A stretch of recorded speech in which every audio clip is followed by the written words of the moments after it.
গরমে বেড়েছে fan, AC, ফ্রিজের চাহিদা। এতে সুযোগ বুঝে ইচ্ছে মতো দাম হাঁকছেন বিক্রেতারা। এ বিষয়ে বিস্তারিত জানাতে চট্টগ্রাম থেকে যুক্ত হয়েছেন সহকর্মী হোসাইন জিয়াদ ও খুলনা থেকে তরিকুল ইসলাম।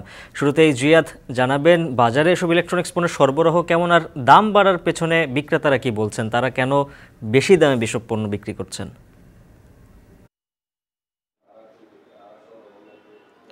উজ্জ্বল, মূলত চট্টগ্রামে গত এক সপ্তাহ ধরে তাপমাত্রা ৩৫ থেকে ৩৯ ডিগ্রি সেলসিয়াসে ওঠানামা করছে, অর্থাৎ মৃদু থেকে মাঝারি তাপপ্রবাহ চলছে। ফলে সাধারণ মানুষ শীতল হাওয়ার পরশ নিতে মূলত ইলেকট্রনিক্সের দোকানগুলোর দিকে ছুটছেন।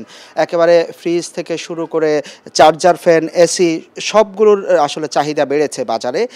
আমরা যেটি বিক্রেতাদের সাথে কথা বলে জেনেছি যে ২৫ থেকে ৩০% পর্যন্ত চাহিদা বেড়েছে ফ্রিজ এবং অন্যান্য ইলেকট্রনিক্স দ্রব্যের। বিশেষ করে চার্জার, ফ্যানের চাহিদা সবচেয়ে বেশি এবং এসির চাহিদা বেড়েছে বলে তারা বলছেন।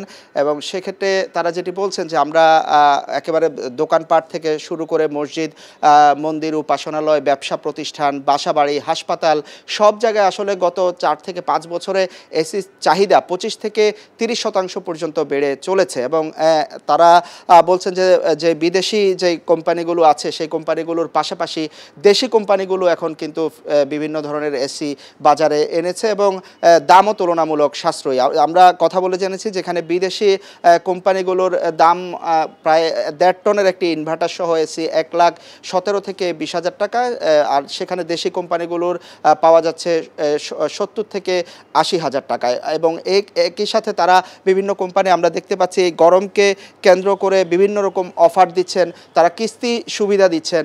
ফলে আগে যেখানে এসি জাতীয় পণ্য একেবারে অভিজাতদের ব্যবহারের জিনিস ছিল বা উচ্চবিত্তরা ব্যবহার করত, সেখানে এখন একেবারে মধ্যবিত্ত মানুষও কিন্তু এসি নিয়ে যাচ্ছেন। অনেকের সাথে কথা হচ্ছিল, তারা বলছিলেন যে কিস্তি সুবিধার কারণে তারা নিতে পারছেন। তাছাড়া ঘরেও এক ধরনের চাহিদা তৈরি হয়েছে, কারণ বিশেষ করে সারাদিন ঘর্মাক্ত থেকে, ক্লান্ত থেকে রাতে অন্তত ঘুমানোর জন্য যেহেতু লোডশেডিং চলছে, তারা একটু শীতল হাওয়ার পরশ নিতে চান। সেই হিসাবে আসলে দাম বাড়ছে। এসির যারা বিক্রেতা রয়েছেন তারা বলছেন বাংলাদেশে বর্তমানে প্রায় ৫,০০০ কোটি টাকার এসির বাজার রয়েছে। প্রতি বছর অন্তত আবাসিক বাণিজ্যিক খাতে ৫ লাখেরও বেশি এসি বিক্রি হচ্ছে। তো এই ছিল আমার কাছে চট্টগ্রামের খবর। আমরা একটু খুলনার খবর জানতে চলে যাব সহকর্মী তরিকুল ইসলামের কাছে।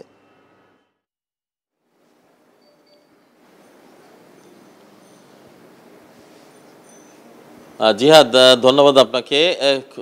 প্রতিদিন খুলনায় গড়ে তাপমাত্রা ৪০ ডিগ্রি সেলসিয়াস বা তার উপরে এটি প্রবাহিত হচ্ছে, অর্থাৎ তীব্র তাপ প্রবাহ বয়ে চলেছে খুলনা বিভাগের উপর দিয়ে, মাঝারি থেকে তীব্র। তবে এই মুহূর্তে আমরা গত কয়েকদিনের যদি হিসাব করি তাহলে তীব্র তাপ অনুভূত হচ্ছে। আর মূলত এই প্রচণ্ড গরমে যে চাহিদা বেড়েছে ইলেকট্রনিক্স পণ্যের, বিশেষ করে এসি, ফ্রিজ, ফ্যান, এইগুলোর পণ্যগুলোর কিন্তু প্রচুর বিক্রি হচ্ছে। আমরা যে শোরুমটাতে রয়েছি এখানে আমরা এসে যে খবরটি পেয়েছি, প্রতিদিন রিচার্জেবল যে ফ্যানগুলো সেগুলো বেশি বিক্রি হচ্ছে। প্রতিটি এখানে পণ্যগুলো বিশেষ করে গরম আবহাওয়ার সাথে সম্পৃক্ত যে পণ্যগুলো সেগুলো কিন্তু প্রায় ৫০% বেশি এখানে বিক্রি হচ্ছে। আমরা গড়ে ফ্যান এখানে ১৫০ থেকে ২০০ পিস ফ্যান বিক্রি করছে এখানকার যারা বিক্রেতারা রয়েছেন। তারা বলছেন যে রিচার্জেবল ফ্যান বেশি বিক্রি হচ্ছে, সেই যেহেতু অনেক জায়গায় বিদ্যুৎ থাকছে না, সেই কারণে রিচার্জেবল ফ্যানটা বেশি আসলে ক্রেতাদের চাহিদা রয়েছে। পাশাপাশি সিলিং ফ্যানও বিক্রি হচ্ছে এবং ঠান্ডা পানি, গরম আবহাওয়ার সাথে ঠান্ডা পানি পান করার প্রবণতা বেড়ে যাওয়ার কারণে এসিও বিক্রি হচ্ছে। তবে আমরা যে দামটি এখানে এসে শুনেছি, রিচার্জেবল ফ্যান ৫,৭০০ টাকা থেকে ৬,৭০০ টাকা পর্যন্ত, এবং এখানে এসি বিভিন্ন সাইজ বেঁধে যেটি ২৭,০০০ থেকে শুরু করে ১,০০,০০০ টাকার উপরেও বিক্রি হচ্ছে এখানে ফ্রিজ। এছাড়া এসিও বিক্রি হচ্ছে বিভিন্ন দামে, এটি টন অনুযায়ী এবং আকার বা সাইজ অনুযায়ী বিক্রি হচ্ছে। তবে ক্রেতারা এখানে আসছেন, ক্রেতারা কিন্তু বিভিন্ন জায়গায় ঘুরে কিন্তু তারা তাদের এইসব পণ্যগুলো যেগুলো গরম আবহাওয়ার সাথে সম্পৃক্ত, তারা কিন্তু সেটি ক্রয় করছেন। আমরা বিভিন্ন জায়গায় দেখেছি যে কোনো কোনো জায়গায় দাম কিন্তু দ্বিগুণ দামে বিক্রি করা হচ্ছে বলে অনেক ক্রেতা অভিযোগ করেছেন। বিশেষ করে ফ্যানের দাম বিক্রি করা হচ্ছে, বেশি দামে বিক্রি করা হচ্ছে। এছাড়া বাজার দর বেড়ে যাওয়ার কারণে আন্তর্জাতিক বাজারে 2% করে 2% করে এইখানকার ইলেকট্রনিক্স পণ্যের দাম বৃদ্ধি পেয়েছে। তো সব মিলিয়ে আমরা একটা কথা বলতে পারি যে গরমে এইসব পণ্যের চাহিদা যেমন বেড়েছে, বিভিন্ন জায়গায় যথাযথ দামেও বিক্রি করা হচ্ছে। এই ব্যাপারে ক্রেতারা বলছেন যে এটি বাজার মনিটরিং ব্যবস্থা জোরদার করা জরুরি বলে তারা মনে করছেন। সব মিলিয়ে এই ছিল আমার কাছে খুলনা থেকে ইলেকট্রনিক্স পণ্য বিক্রির সর্বশেষ খবর। ইলেকট্রনিক্স পণ্যের বাজারের হালচাল জানাচ্ছিলেন সহকর্মীর। এদিকে গ্রীষ্মের শুরু থেকে বয়ে যাওয়া তীব্র